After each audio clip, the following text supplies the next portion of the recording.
നമ്മളൊന്നും ആർക്കും വേണ്ടാന്ന് അവൻ പറഞ്ഞൂന്നേ. അങ്ങനല്ലപ്പാ, അവനവൻ്റെ കൂട്ടുകാരനെ കിട്ടി, എനിക്ക് എൻ്റെ കൂട്ടുകാരെയും കിട്ടി. അപ്പം ഞങ്ങൾ അങ്ങോട്ട് പോന്നു. രാവിലെ തന്നെ ഒരു ഉപ്പ് സോഡ കുടിച്ചു തുടങ്ങി. പിന്നെ നോക്കിയപ്പോൾ രണ്ട് വഴിക്കും. പിന്നെ ഞാൻ വേണ്ടി വന്ന് ഒന്ന് ഒപ്പിക്കാൻ. ഒരുത്തിക്ക് ഇച്ചിരി പരിപാടി ഉള്ളതുകൊണ്ട് ഞങ്ങൾ രണ്ടുപേരും കൂടി കറങ്ങാൻ പോകാമെന്ന് വിചാരിച്ചു.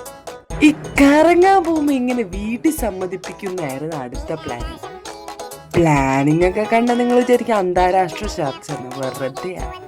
പിന്നെ ഞങ്ങൾക്ക് മനസ്സിലായി ഇത് നടക്കണ പരിപാടിയല്ല. ലാസ്റ്റ് സങ്കടമൊക്കെ മനസ്സിലൊതുക്കി ഒരു ഷേക്ക് കുടിക്കാൻ പോകുമെന്ന് വിചാരിച്ചു. അന്നെന്തോ പ്രത്യേകത ഉണ്ടായിരുന്നു, അതുകൊണ്ട് അവിടെയുള്ള എല്ലാ കടയിലും കയറിയിട്ട് ഒരു സ്ഥലത്ത് ഷേക്ക് ഉണ്ടായിരുന്നില്ല. പിന്നെ ഫലൂദ കിട്ടിയത് ഓണം പോലെ. ശരിക്കും പെട്ടത് വൈകുന്നേരം ഒരു കംഫർട്ട് ഡ്രസ് ഇട്ട് ഇറങ്ങി നേരെ പോയി വീണതാ ഒരു കോൺസെർട്ടിന്. അവസ്ഥ അറിയാം. പിന്നെ കുറെ പണി കിട്ടി. ഇതൊക്കെ അറിയണമെങ്കിൽ എന്നെ ഫോളോ ചെയ്ത് വെച്ചേക്ക്. ബൈ.